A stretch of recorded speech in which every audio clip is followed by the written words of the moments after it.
Welcome all to the Fantasy Frenzy podcast. I am your host, the one and only Trash Man, Tyler Mastro Marino.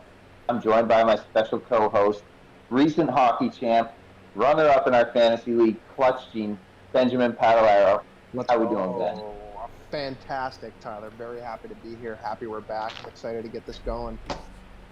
Love it. And we are also joined by co-host, Dog Dad. The place that he finished is totally relevant in our fantasy league. Robert Armstrong, Mr. Armstrong, how we feeling? Champ is here. Yeah. I actually have the trophy next to me for this draft. It is sitting next to me, so I'll be staring at that the whole time. Yeah, I don't want to pump his tires too much, but I feel like I let him right into that one. But today, guys, we have a great episode for you. We have a mock draft episode. But real quick, I got to talk to my co-host, man to man, because I got myself into a situation.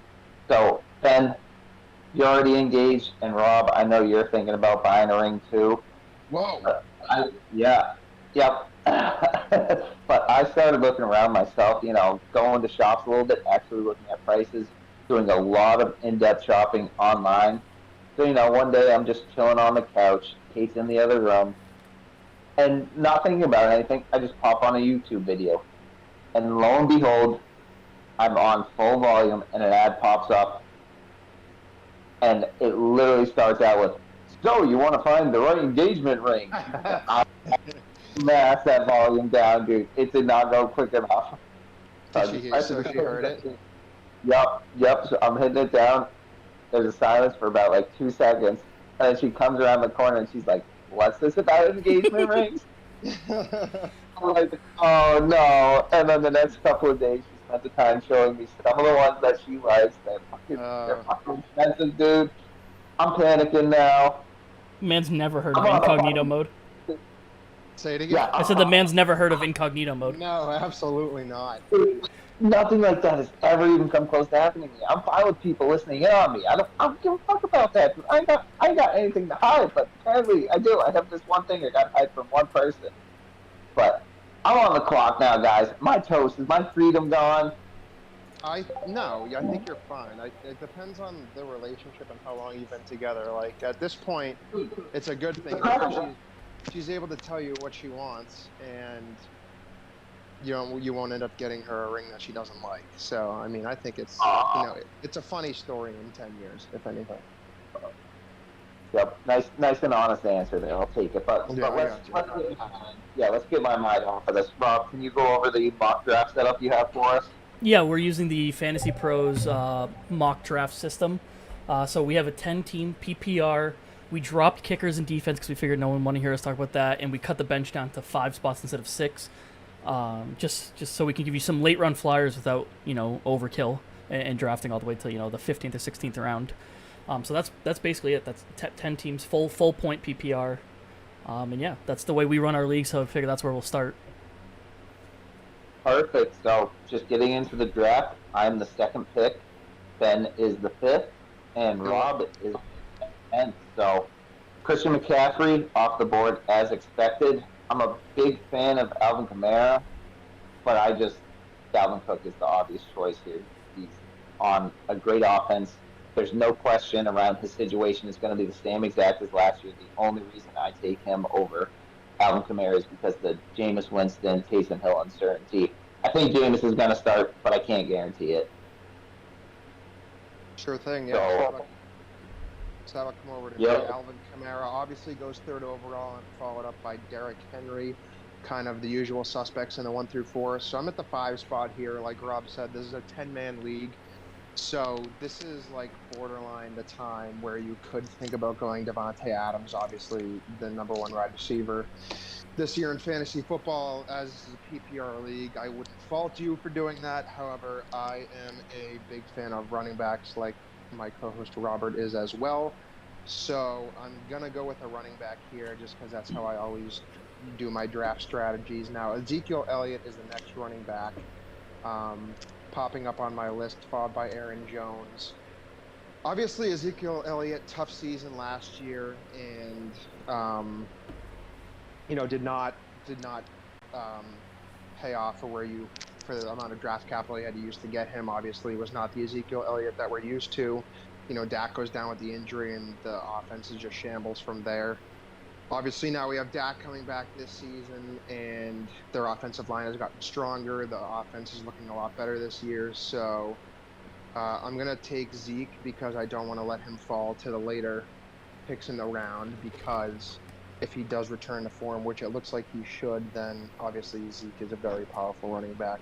Definite contender to be the RB1 this year if their offense gets back clicking again. So I'm going to go with Zeke. I can get behind that one, Ben. They've got to take a running back at the 5 spot, to be honest. So, next off the board after that, like you were talking about, Devonte Adams, Jonathan Taylor, Saquon, and then Travis Kelce. And Rob, you are up. Yes, so I guess we should probably introduce that. We're only picking 3 picks, and the rest are going to be auto-drafted using Fantasy Pros, just draft expert system, so this can be like best available off the board sort of thing. But yeah, no, I'm 10th. I feel like this draft, if you're doing a just completely refresh draft, a lot of us are in dynasty leagues, but if you're doing a complete refresh spot, I don't like those middle rounds because Ben had the tough spot. It's like, do you go like 5th best running back available or 1st best wide receiver and then risk not having a running back on kind of that turnaround? I think I'd rather much be at the end of the board here in 10th because I'm guaranteed essentially now to get one good running back I like and then one of the top 3 wide receivers at this point. So I did miss Travis Kelce. This is like a spot, if I was 10th, I'd get him on the old swing around in the 2nd round. But I'll have to take Aaron Jones. It's not a dynasty league. Well, obviously, this is just like a fresh draft we're doing as a mock. I think in a dynasty league, I may lean towards Austin Eckler here. Those are the best 2 running backs available right now. But because, we're going to get one more year of Aaron Rodgers, Devonte Adams, and Aaron Jones, those 3 combined, I think elevates Aaron Jones to be the next kind of running back available here. I obviously biasly love Austin Eckler because I've had him in the past, and he's done well for me. But I think just the smart pick here is Aaron Jones. Get that 1 year of value with Aaron Rodgers coming back to the Packers. So I'm going to go there.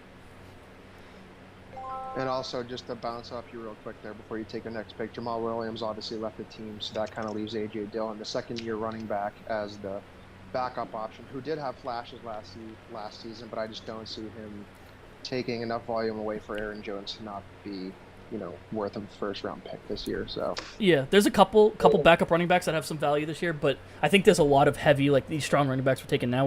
We're taking them because we know that their backups aren't going to like handcuff them too much.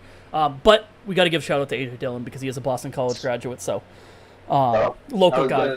I'm going to interrupt you real quickly too. I don't know if it's self-proclaimed nickname or anything, but he calls himself AJ the Sauce Dillon. I can't. I mean, that's why I'm scared of Aaron Jones, dude.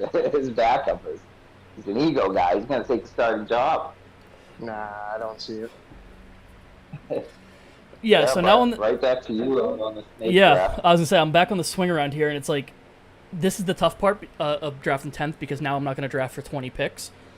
So I gotta be careful here because there's a chance I come back and there's not a single running back that starts when I come back in that 3rd round, or I take the chance of not having a true wide receiver 1 because again in 20 picks we're gonna see a lot of wide receivers go, so I might not be available there. So obviously the picks between Tyreek Hill and Austin Eckler. I mean Tyreek Hill, it could be wide receiver 1. Obviously Devonte Adams went in this draft just because of probably the Aaron Rodgers hype of being back, but again, Tyreek Hill is a stud in PPR. He's going to get a lot of catches. He's going to get open. He's just fast. Cheetah for a reason. So, there's very good temptation there. But I think I'm going to have to go double running back and kind of screw over our auto draft picks behind me just to take some more running backs off the board because they didn't take one like the Travis Kelce and Devonte Adams. So I am going to go Austin Eckler. This is where the bias comes in. I really wanted him at 10, but I went with the smart pick with Aaron Jones. So I'm going to go double running back, which is probably the least surprising news to Tyler and Ben that I would do that. Yep. And then coming off the board next, we got Team 9 taking Nick Chubb. Then we have your boy Tyreek Hill, Stephon Diggs, Najee Harris right before you, Ben. You're up.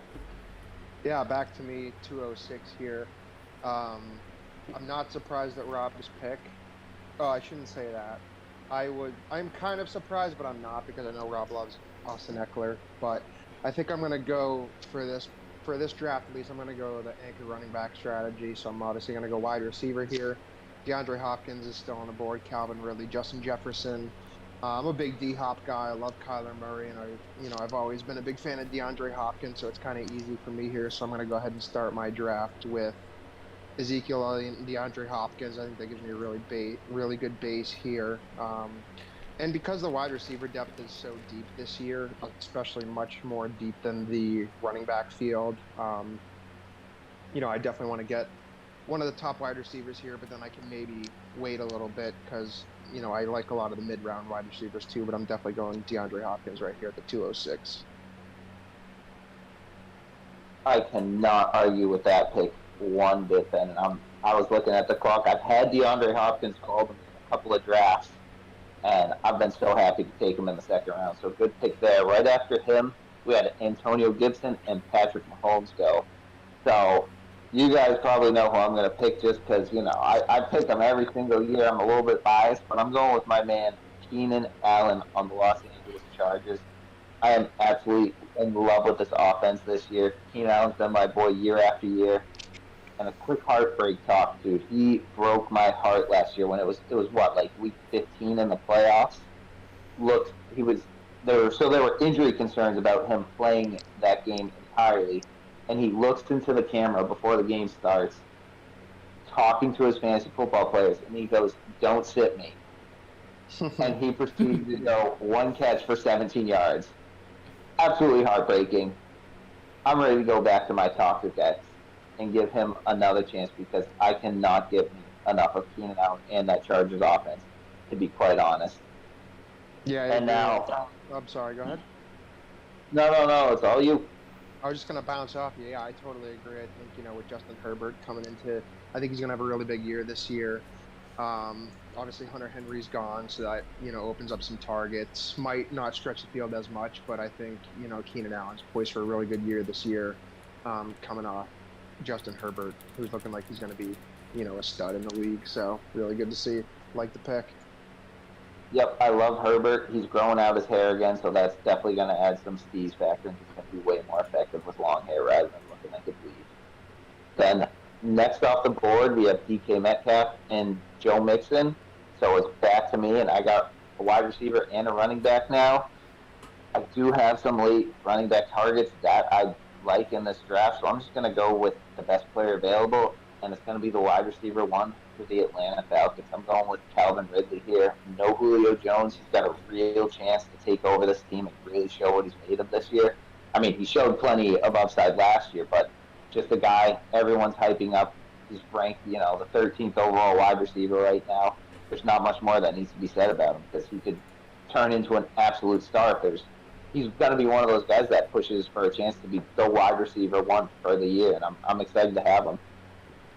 Yeah, he's so, really. Go ahead. Sorry. Next off the board, we got Justin Jefferson and Darren Waller. Ben, I'll let you talk a little bit about Calvin Ridley if you want to, because I know he's one of your boys, but you're on the clock now. He is, yes. I drafted him last year, and he did very well for me. I was going to say he's obviously got a lot of big flair in that offense. Julio has moved on now. They did just draft Kyle Pitts, so we'll see what happens there. Usually, I just want to say about Kyle Pitts as well. I mean, we'll get to him when he gets picked, but usually tight ends don't explode in their first year. It's pretty rare, so I don't think he's going to take away from Calvin Ridley too much. So I like that pick. I really like Calvin Ridley this year. So I'm in a tough position right now. I don't usually, where I fall in drafts, I don't usually get in a position where I can pick a top 3 tight end. Obviously, George Kittle's still on the board. I'm not going to go. Actually, I take that back. Clyde Edwards-Hilaire's still on the board, and to get him at the 305, obviously, he's in most leagues he's a first-round pick last year. Didn't necessarily deliver on that value, but you got to keep in mind. I mean, this offense is, this offense is explosive. They're, one of, if not the best offense in the league with Patrick Mahomes. Obviously, Clyde's going to be the RB1 on this offense in a high-powered, high-scoring offense. And now they've beefed up their offensive line this year. So, I mean, I could lock up my running back position, especially knowing how thin the running back field is.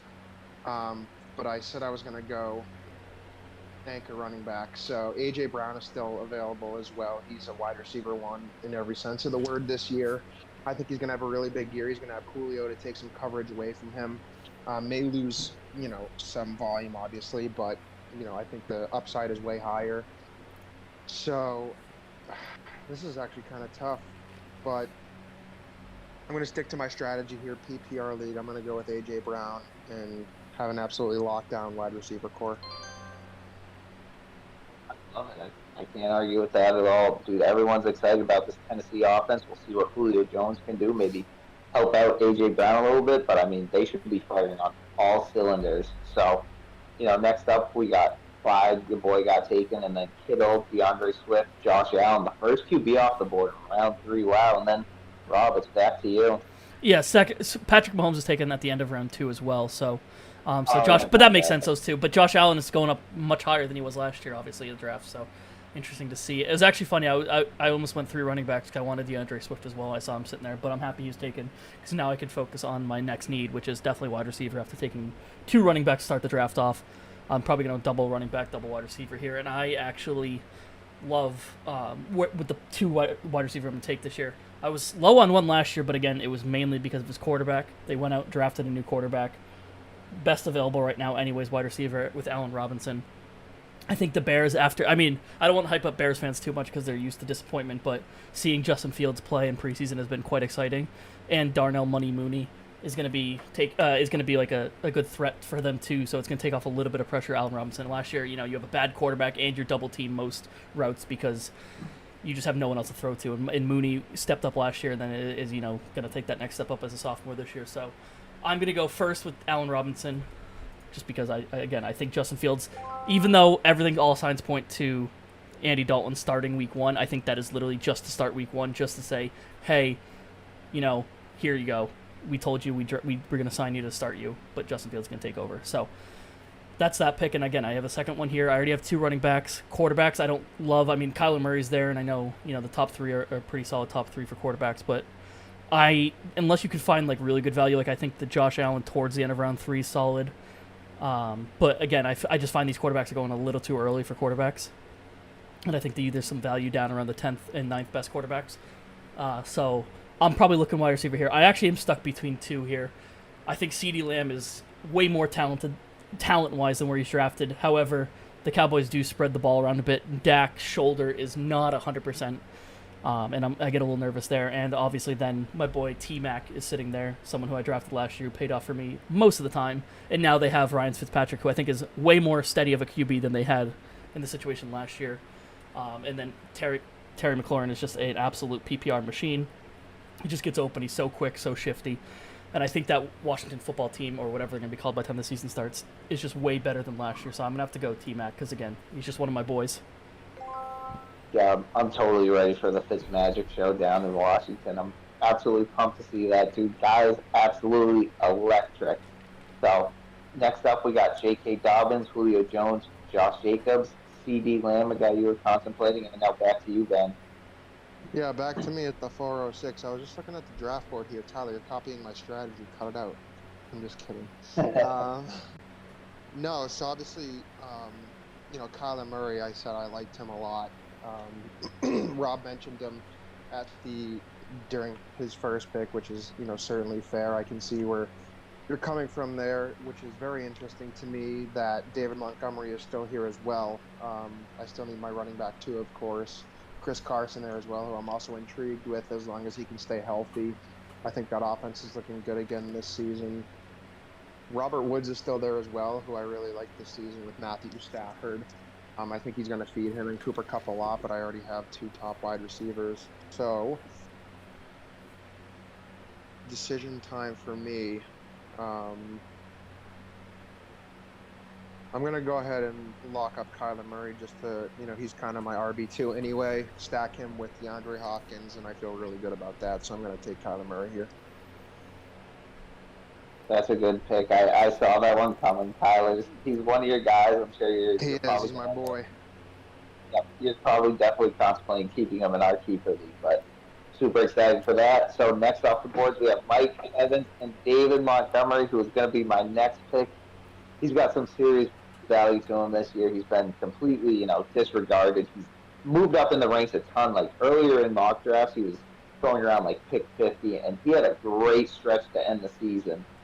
But next pick, I'm in a similar situation to Ben, where I got 1 running back, 2 wide receivers. I definitely want to grab a running back here.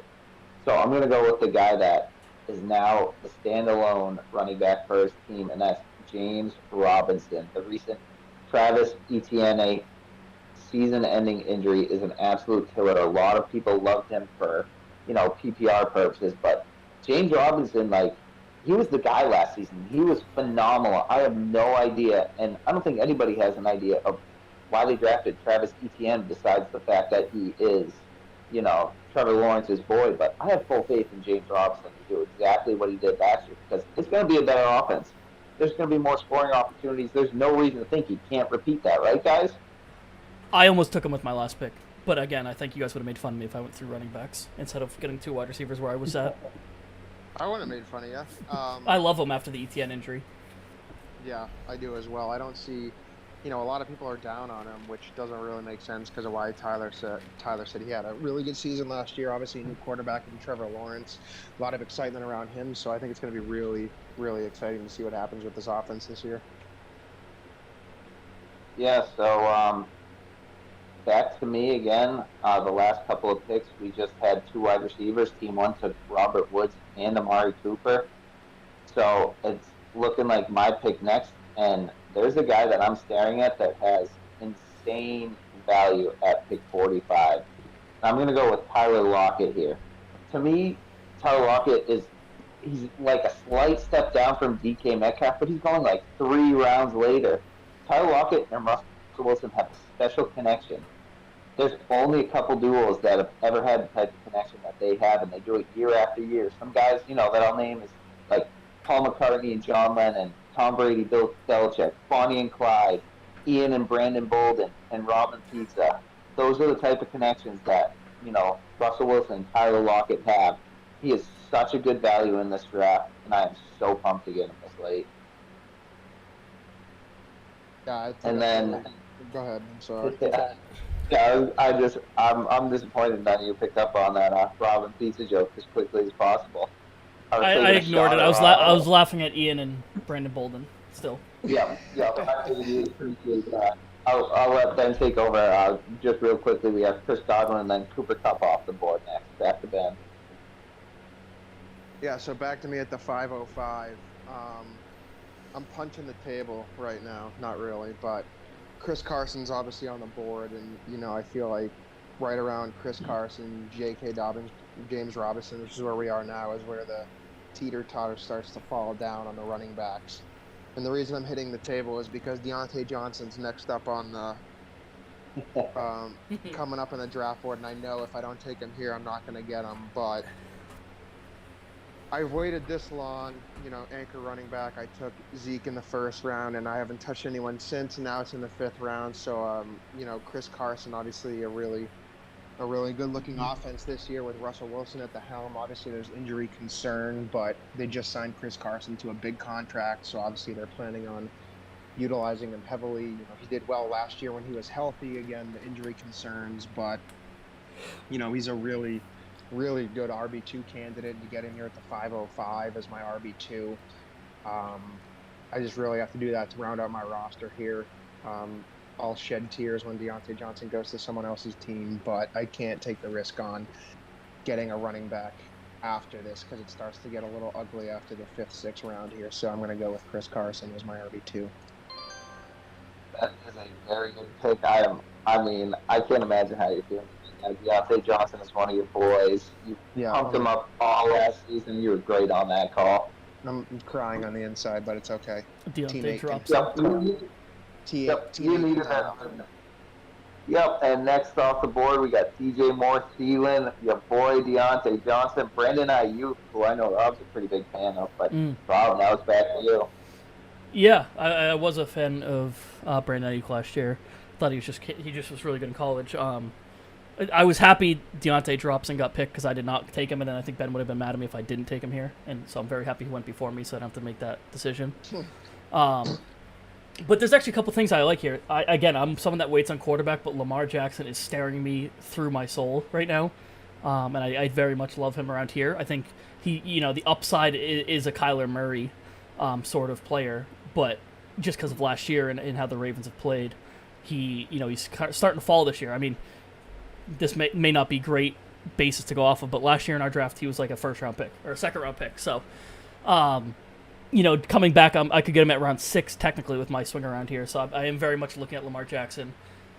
I'm not really looking at tight end here because I don't love Mark Andrews and Hawkinson. I do, but again, I just think that once you're here, when you're 4th, 5th, 6th tight ends, I think the difference between the 4th, 5th, and 6th and the 10th best tight end is so small that you kind of want to wait here.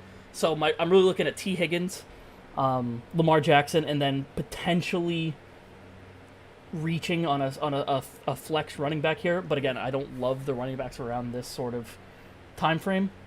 So I think to make it easy, I'm going to go T. Higgins here. I know they obviously drafted Jamar Chase, but Jamar Chase has dropped about every single ball in practice. So I hope that Joe Burrow decides that T. Higgins is his standout from last year when he was healthy, and that T. Higgins will kind of take another step forward here. And that's kind of the hope on that pick. But swinging back around, I think I just said it. I think in round 6 value for Lamar Jackson is too tough to pass on. As long as he doesn't have to poop, I think we're all set. I think I hate this is so weird for me. I hate going quarterbacks. I hate going quarterbacks early if I don't have to. But with him still just kind of sitting on the board there, I think to round off this team, I have my flex, I have my 3 wide receivers, 2 strong running backs. I think all I need is a mobile quarterback that can get some rushing yards himself, and I think Lamar Jackson does have to be that guy. Can't disagree anymore with that, Rob. I mean, Lamar Jackson, Mr. Poopy Butthole himself, he's a 3rd running back on your roster. You said you don't want to go another running back early in the draft. He's going to be your extra running back and quarterback. So, great picks there. After that, we got Chase Claypool, Kyle Pitts, Kenny Golladay, Mark Andrews, and now, Ben, it is back to you. Speaking of poop pants. Back to me at the 606. I'm looking at the draft board here and taking a look at my roster as well. I'm probably going to try and fill my flex here for the same. I'm not going to go tight end for the same reason Rob didn't. Obviously, TJ Hawkinson's still there, but I'm just not sure how I feel about him with Matthew Stafford going out to LA, and Jared Goff taking over. It's just not something that I'm comfortable with, and there are some deeper tight ends that I would feel more comfortable with starting at their value. Obviously, I've locked up my RB1 and RB2, same with wide receivers, so I'm going to go ahead and take Odell Beckham Jr. here. Obviously, last year there was, he had that knee injury. Looks like he's recovering well from it. It's still Odell Beckham Jr., Baker Mayfield slinging him the rock, and we know what he can do when he's healthy, and their offense is clicking well. So to have him as my wide receiver 3 in my flex position, I mean, it's kind of a no-brainer here in the 6th round. Wow, we really cannot get off the poop subject, huh? You're even going with Odell there, the guy that loves poop, dude. Come on. Gotta do it. Yeah. So next we got Juju Smith-Schuster, Jamar Chase, and now it's back to me at the 609 spot. And I got my starting roster filled out. I got my flex position with an extra wide receiver. And, I mean, if you follow me on Twitter, you know who I'm picking here. I've pumped his tires all season long, or all off-season and preseason, dude. It's Damian Harris. Mm-hmm. Maybe there's a little bit of biasm behind the Patriots running back, but I am all over this guy. He is super talented when he's on the field. He's averaging around 5 yards a carry. Even Bill Belichick has hyped him up himself. Now, I get all the concerns. Oh, the Patriots, they use multiple running backs every single season. Oh, Damian Harris isn't going to catch the ball. Cam Newton's the goal line back. Even by mid-season, Mac Jones is going to be the starter. Cam Newton has already gotten himself into so much trouble with all this recent COVID stuff and not following guidelines and all that junk. Whether he's vaccinated or not, what does it matter? He should get vaccinated to keep his starting job. I'm fine with him not. It's the Mac Jones era in New England. I say by week 5, you see Mac Jones, and that is going to boost Damian Harris's value astronomically. All we're missing from him is a little bit of passing down work. I don't think he ever truly gets that full workload with White being in that offense, but the goal line touches are going to be massive. When Bill Belichick says something, you have to respect it. He said Damian Harris is ready to take that second-year leap. Damian Harris' season ended a little early last year with an injury, but man, I'm telling you, this guy's going to be an absolute stud. I am so excited for him. I love that with the Sony Michelle trade, too. Yeah, I didn't think Sony Michelle was going to take too many touches away, but all the Patriots running backs, people are pumping them up like, oh, these guys look great, like Ramondre Stevenson. This guy's going to be a great addition. It's just an testament to the Patriots O line. They're that good. I'm not saying Damian Harris is, Christian McCaffrey, Dalvin Cook level talent, but he's a great talent and playing behind one of the best O lines in the league right now. They're going to be such a run heavy team regardless of the QB. So I mean, I'll just talk about them all day if you guys let me. So I'll move on to the next couple of picks. Team 1 went with Russell Wilson and Miles Sanders, who sucks. We're an anti-Miles Sanders podcast. I'm just going to put that out there. We do not condone any Miles Sanders activity. Mm-hmm. And right now, I got all my positions filled out. I got 3 running backs, 3 wide receivers, so I'm definitely looking at a QB or tight end right now. And there are 2 guys that I'm absolutely torn between right now. Tight end TJ Hawkinson and quarterback Dak Prescott. I can't make up my mind right now. One of my friends used to dog sit for TJ Hawkinson. I love his potential for a breakout season this year. He's literally the only guy in that offense, and he had a great season last season. But, if he were to come on the show, I would draft him a little earlier.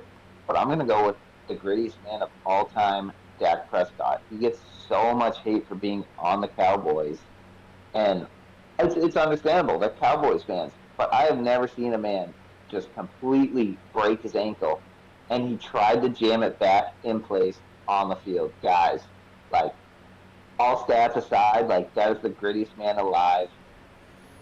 That offense is going to click on all cylinders, and I need some grit on my team. Let's be realistic. So, I mean, I'm completely serious with the pick. All jokes aside, Dak Prescott is a great quarterback.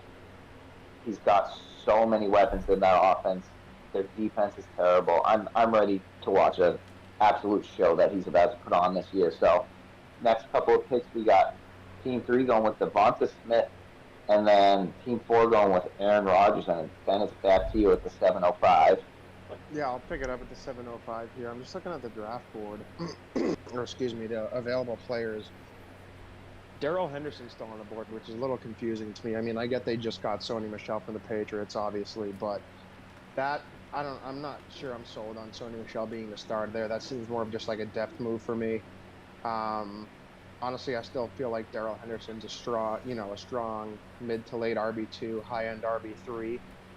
Especially with this offense. Obviously, Cam Akers was due to have a big year, and I don't see why they wouldn't run a similar scheme with Darrell Henderson. I mean, we saw him last year in the 3-headed monster with Malcolm Brown, and, he held his own, so I still think he's going to have a really good season this year. I think he's definitely someone I can get as my RB3 at the 705 and, feel really good about that, and definitely even flex him some weeks. Use him for bye weeks. I don't think Sony Michelle puts a huge dent in his season. Obviously, there'll be some volume loss, but I think Darrell Henderson is still a really strong running back option this year, so I'm definitely taking him as my 3rd running back at the 705. Yeah, I mean, that's a great pick. He's definitely fallen a lot with the Sony Michelle news. Sony Michelle, I don't really think is going to be an impact on the Patriots, so why is he going to be an instant impact on the Rams? Everyone's talking like he's going to be the guy there now that since they traded for him, but they didn't pay a lot for him. So next off the board, we got 3 quarterbacks, Herbert, Brady, and Stafford.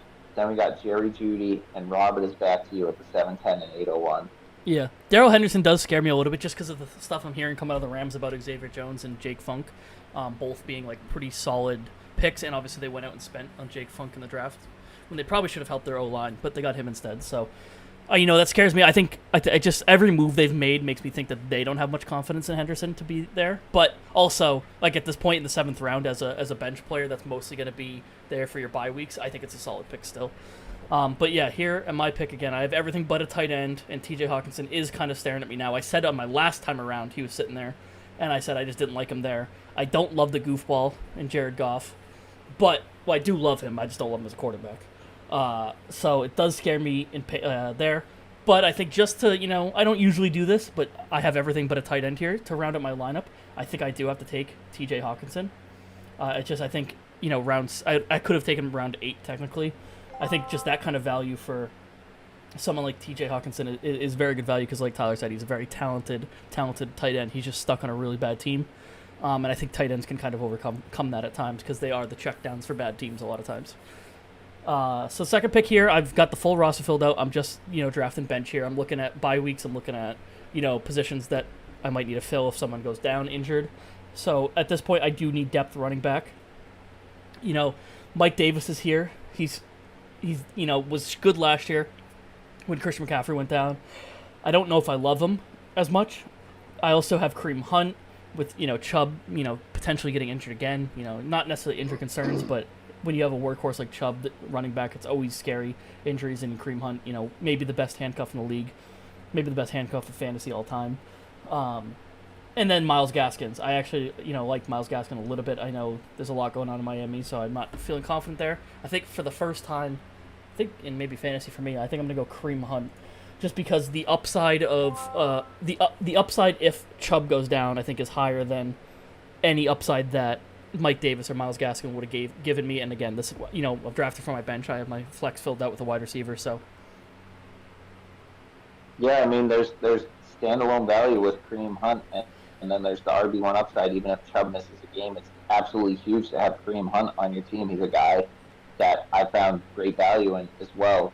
Participating in many mock drafts, he could be an absolute steal, and he's a great filling spot, and a guy you can start weekly too, to be honest. So next are a bunch of guys you were talking about.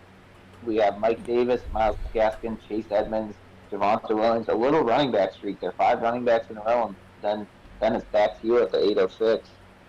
Yeah, so Rob, I like the Hawkinson pick. I was literally going to pick him here just for the value, like you said, so I respect the move. Obviously, I think actually, no, I was going to say I'm the only team left without a tight end, but I'm actually not. There's still like 4 or 5 teams that don't have a tight end. I'm one of them. So, but I was going to take Hawkinson here for the value, but I'm obviously going to wait on tight end for a little while here. I could really go wide receiver or running back here. Robbie Anderson's still on the board, which is pretty interesting to me. Obviously, he had a pretty nice season last year. I don't think he quite replicates that performance, but, obviously there's a lot of boom potential with him. Now they have a new quarterback in Sam Darnold, so it'll be interesting to see what kind of rapport they can put together. But, I mean, as my wide receiver 4, he's definitely a streaming option. Fill in for bye weeks. Obviously, there's a ton of upside potential with him as well. So I'm going to go Robbie Anderson here. Yeah, I like that. I think Sam Darnold's better than what he showed on the Jets. And I think he'll do well in Carolina. The thing that scares me, Robbie Anderson did just get paid, so does he get lazy? That's the scary part. Could happen. Yeah. The crackhead himself, he looks like absolutely wild in his NFL picture, so that would be funny to see him just get lazy. And next off the board here, we got Raheem Mostert and Cortland Sutton, and, I mean, tight end. We've just been talking about, like, the past 3 rounds, I feel like, and, one of the top players available right now, we still have Noah Fant. There are not too many guys around him that I still love. I'm absolutely in love with guys like Corey Davis and Antonio Brown, but they're coming a little bit later. I don't think I want to get a both. I think I want to fill out my roster with Noah Fant here, and I feel like he's a great value here at, projected pick 76. He had a potential breakout season last year before he went down with an injury, and the Broncos offense has undergone some changes, but I'm sticking with the pure talent here of Noah Fant. He's a big guy. He's, basically just like a big wide receiver. He could be a potential, top 5 tight end come to the end of the season. He's that type of athlete. He's got that type of athleticism where he could really break out, and I don't know why he's dropped this late. Maybe it's the injury concern a little bit, but to me it says the offense, no one really trusts that offense. It could be a very slow-running offense. They just announced Teddy Bridgewater as the starting quarterback. I don't really change my rankings opposed to, Drew Lock. I think they're very similar quarterbacks. They're going to produce very similar talent for all those wide receivers. It hurt a little bit to draft Noah Fant here because I am so in love with Jonnu Smith's potential from the New England Patriots, but we'll wait for that till later. If we do get to that, we'll move on to the next couple of picks here. Ben's coming up next, but completely wrong there. It's coming right back to me. It's going Brendan, then Logan Thomas. So I'm gonna get to take one of the guys that I like, and I'm gonna take the guy that's been shining lately in preseason. I'm 100% going with Corey Davis. Him and Sam Darnold, not Sam Darnold. Oh my God, guys! Maybe it's the whiskey, but him and Zach Wilson on the New York Jets have been clicking on another level lately. We talked on Twitter earlier about Elijah Moore here, and I honestly love them both. I want a small part of that Jets offense because it's such a good value. I'm excited to see what this rookie Zach Wilson has in him, and there's a real connection between Zach Wilson and Corey Davis. So next off the board, Ben's not going to get one of the top tight ends available. We got Robert Tonyan taken, and then Antonio Brown, and now Ben is back at the 905. Yeah, I'm getting banged around on tight ends here. I was hoping Logan Thomas or Robert Tonyan were going to make it to me, and Robert Tonyan just randomly went off the board. So I guess I'm going to have to go. I was going to take Robert Tonyan or Logan Thomas because I really like him with Fitzmagic, but I'm going to go ahead and take Dallas Goedert here. You know, I know Zach Ertz is still on the team, but I think his time there is done. You know, really excited for Jalen Hurts this year. Obviously, they have the rookie Devonta Smith, and they still have Jalen Reagor as well, who's looking good through training camp so far. So I think the offense is going to be on a new level this year. You know, I'm expecting Jalen Hurts to do well, and I think Dallas Goedert's going to be the tight end to go to on that team, and I'm starting to stress that I'm going to get stuck with somebody worse.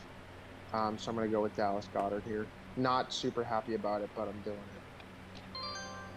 Yeah, good pick. You got to fill out the roster. That Eagles offense could be high-flying, led by Jalen Hurts. So next off the board, we got Leonard Fournette, Melvin Gordon, Trey Sermon, Michael Thomas at the 909.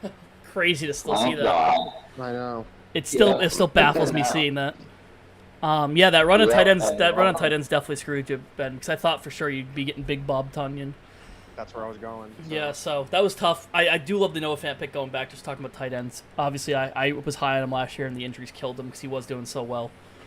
And I think Teddy Bridgewater is going to help him so much with that, though. I think just more consistent than Drew Lock was. So I know where one of my picks going, so I'm going to save him for my second pick on the swing around here, and I'm going to use this time to talk about wide receiver because I think there's some. I think we're in a spot right here. There's wide receivers you could go.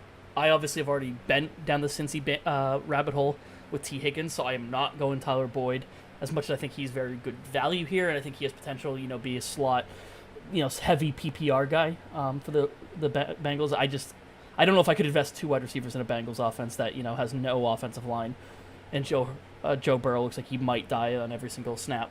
So I'm going to have to stay away from there, but one guy who I was high on last year and loved him. Again, injury concerns. I feel like this middle round is all injury concern guys. Michael Thomas, we got a bunch of running backs with injury concerns, but I am looking at Dibo Samuel. I think he is just crazy freak athletic. I think Trey Lance will earn that starting job in San Francisco over Jimmy G.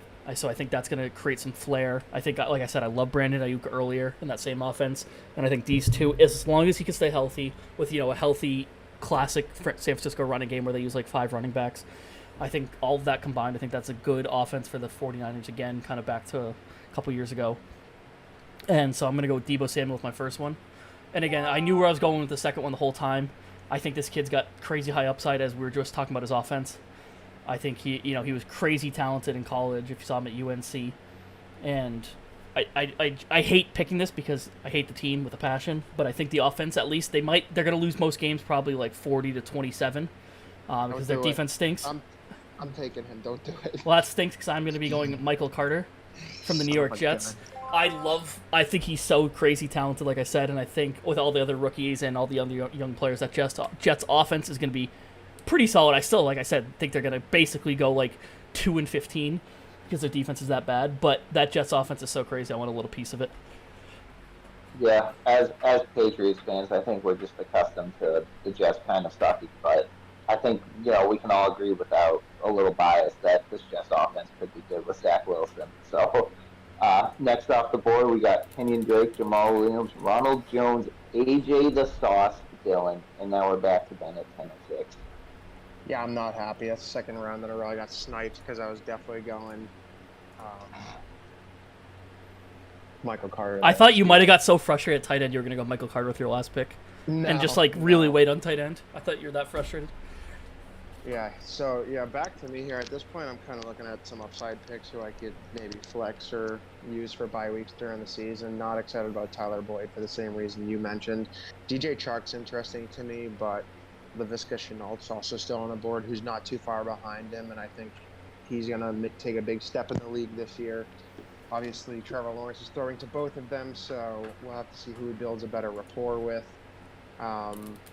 On the running back side, not too exciting either. Zach Moss and Nyheim Hines, David Johnson, just a lot of, dart throws at this point. James Conner's there as well, but, there's going to be a lot of competition for touches on that team as well, of course, with Kyler Murray. So, honestly, I'm kind of stuck on what I want to do here. I'm undecided. I'm not going to go backup QB at this point. Definitely not. So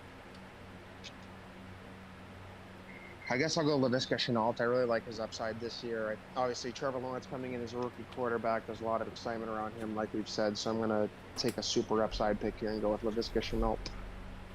I like that. He's been the better connection than DJ Chark with Lawrence since he stepped in. And Yep. all I've been seeing coming out of that camp is Laviska Shenault's been the main guy. He actually had a really nice catch today. I saw on Twitter. Ooh, and then next off the board, we got David Johnson and Zach Moss, who I was thinking about taking. I'm not crazy about Zach Moss, but I am looking for, a little bit of running back depth on my team. And if anyone has a chance to take the starting job on the Buffalo Bills, it's Zach Moss. So I'm going to have to, dig deep. I guess I'm just going to hold out on a running back. There's a guy here that I've pumped up all offseason. I absolutely love him. It's Darnell Mooney. We talked about him earlier a little bit with Allen Robinson, how I feel like all that team really needs is a QB. Darnell Mooney, to me, is super talented. He's just a step below Allen Robinson, and there's no way. I don't think these corners, these secondaries can cover both those guys. I think they're so talented. Darnell Mooney is one of the best route runners in the league. I'm super pumped to see it. I think he has real breakout potential. He could potentially, push Allen Robinson for some of his target share and, really prove to be a solid in and out wide receiver 2 week in and week out for fantasy football. Money with 2 O's. And then, money with 2 O's. I love it. And then next off the board, we got James Conner and Tony Pollard. So more running back depth that I'm looking for. But there's one guy that I'm looking at who I think is the guy to own in Houston. And that hurts to say because I don't think there really is a guy to own in Houston, but kind of an underdog story. I'm going to go with Phillip Lindsay here. He's proven himself year in and year out, and he has the best chance for the starting job. I don't think David Johnson is going to be the guy in that offense. I don't think there's going to be anybody in that offense, but I think Phillip Lindsay should be the starter. He's very talented. He works hard. He's in a new offense this year, but I think they should give him touches. And this one, I'm just kind of going to have to wait and see how it plays out because we haven't seen him in this offense. We don't know if Deshaun Watson's going to play, and I'm assuming he's not playing. I think this Texans team is going to be real ugly this year. So I just want to move on from this pick. I'm just getting a running back that can maybe get me, 10 points a week if I'm very lucky if I need to start him here and there. So next off the board, we got Devin Singletary and Gus Edwards, and Ben is back to you at the 11:05. While you were talking, I was looking through the running backs that are left available, and I had a couple thoughts. I threw up in my mouth a little bit, and then after that, I'm looking down at the free agents, and it's just Todd Gurley's a free agent. It's just mind-boggling, right? 2018, he's the RB1 by a huge distance, and then 2019 regressed. 2020, obviously last year, almost a non-existent season. It's just crazy how fast you can, once your body gives up on you, how fast you can just regress out of the league. It's just mind-boggling to me. It's really obviously too bad to see. You never want to see it, but that was just my 2 cents on what I was just thinking about while you were talking there. I don't like any of the running backs. I'm probably not even going to go back there for the rest of the draft. Looking at wide receiver here, not too much excitement either. So again, I'm going to continue with my upside picks. I'm reaching a little bit here, but at this point I'm fine with it. Rob talked about the Jets offense, really exciting. I've been talking about Elijah Moore a lot on Twitter, especially today. He's obviously not going to be a huge contributor right off the bat, but I think once once that offense gets clicking and season pace, I think Elijah Moore is going to be a really big contributor. I think he's, a really good just football player. So I'm really excited to see what happens with him. So I'll take him with my 11th pick here. Yeah, good pick. I keep flip-flopping all offseason who I want more, Corey Davis or Elijah Moore. I'm willing to take a shot on either of them. I love them both. That Jets offense has a real chance. So next off the board, we got Will Forward, DJ Chark, Tyler Boyd, Tyreek Cohen, and Rob. These are your last 2 picks for this mock draft at the snake position at 11-1 and 12-01. 11-10 and 12-01. Yeah, I'm very happy. I have 2 bench running backs. I feel confident in Kareem Hunt and Michael Carter. So I'm probably looking wide receiver here, as everyone's kind of been talking about. I also, something I never do is draft a second quarterback, but I've kind of been thinking, like, if I didn't draft Lamar Jackson earlier, who would I have had here? And I actually like Ryan Tannehill, Jalen Hurts, and even Joe Burrow, honestly. Obviously, if you can stay healthy, so there is some depth at QB here, I think, in this year. And then same with kind of with tight end. Like, Tyler Higbee's still sitting here. So if you really missed out on tight ends, you kind of have Tyler Higbee or even Mike Gesicki. I think he could break out, with Tua and do that. So obviously, I'm staying away from them. I don't need a backup in either of those positions. So for me, I'm going to go similar to the Elijah Moore pick. I'm going to go a super high upside draft pick here. You never know how they're going to come to the league, and there's some depth at the position at this team.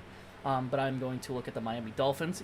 I have now drafted basically everybody around the Patriots and not any of the Patriots players, so that scares me a little bit. But I'm going to go with Jalen Waddle. He is by far the most talented wide receiver in the draft this year. Don't let anyone tell you Devonte Smith or Jamar Chase were more talented. Jalen Waddle is by far more talented. He was just injured and missed most of the last season. He is one of the fastest wide receivers in the league and like one of the best route runners coming out of college. So I'm very excited for that. Again, it just all depends on Tua, and I don't love Tua as a quarterback, so that does scare me. But again, we're in the 11th round. You're looking at your bench. I already have a bench wide receiver anyways, in Dibo if I need it. So that is just strictly high upside. And again, for the same reason, I'm probably going to be sticking around high upside here. And I really don't know, because it's Jarvis Landry. I just don't love him. He's Mr. Consistent again. Like, if you just he's gonna be on a lot of rosters just in case if injuries happen, because you're gonna be like, oh, Jarvis Landry, he's a good wide receiver. I've heard of him before.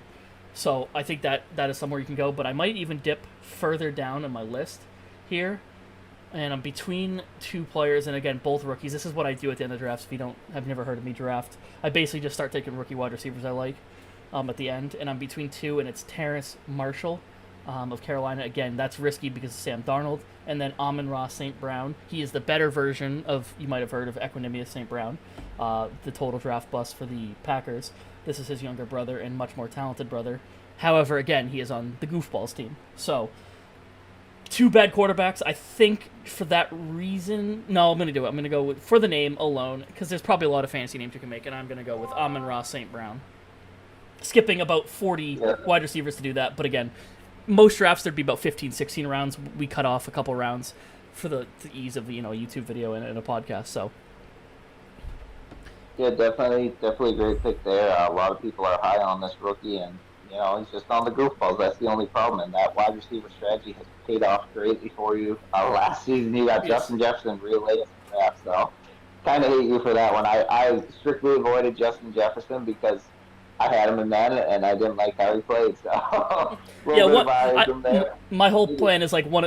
As long as one of these guys works out, it's worth the pick. Like, even if they are are okay. Like, I feel like Jalen Waddle at worst is going to be pretty solid with Tua and that Miami team. Yeah, absolutely. There needs to be a wide receiver 1 for that team, and if people believe in Tua, got to have somebody to throw to. So those are good picks there. Next on the board, we have Jarvis Landry, and then a little bit of a QB run here. Trevor Lawrence, Tannehill, Jalen Hurts. Now Ben is back to you with the 12:06. Did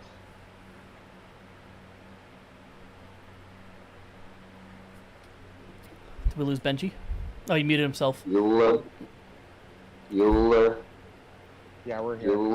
I was enjoying talking to myself. The old accent on mute. I officially never want to pick at the 5th overall pick again, because I've literally had the QBs pulled up since like 7 minutes ago when I made my last pick, and then we had a nice QB run right ahead of me, which is highly annoying. I think 5th, 6th, and 7th in a 10-man redraft league.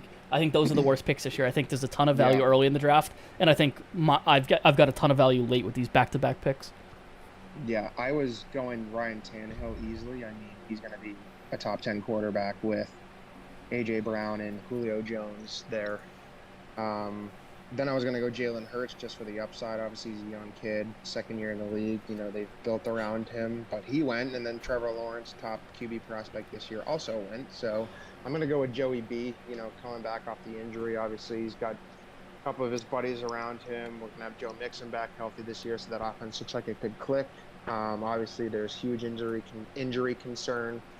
But, I mean, the upside is too much in the 12th round, so I'm going to go ahead and take Joe Burrow as my backup quarterback, and that will finish up my draft. Not bad. You can't complain when you get Joe Burrow that late in the draft. So, once the picks load, I think I know who I'm going. Yep, we got Marquise Brown and Alexander Madison. So, next, you know, I'm going to go with 2 tight ends just so I can talk about Jonnu Smith. Right here, I was debating between Jonnu Smith and Jacoby Myers. I know I'm a little biased towards the Pats, but they got to find a number one option on that team. And I really do think when Mac Jones becomes the starter, they're going to be a very fluent offense. They're going to have a good passing attack, and they're going to be a big upgrade from what they were last season. And Cam Newton, no one's going to play as bad as Cam Newton at quarterback last season. And Jacoby Myers still produced tons of great fantasy weeks. They went out and they paid Hunter Henry and Jonnu Smith. Jonnu Smith is a guy they plan on moving around a lot, lining him up wherever. They've even talked about lining him up as a running back. He's just one of those utility guys that Bill Belichick is going to love and absolutely fall in love with him. Use him in any way he can, and I think he's going to see a ton of snaps.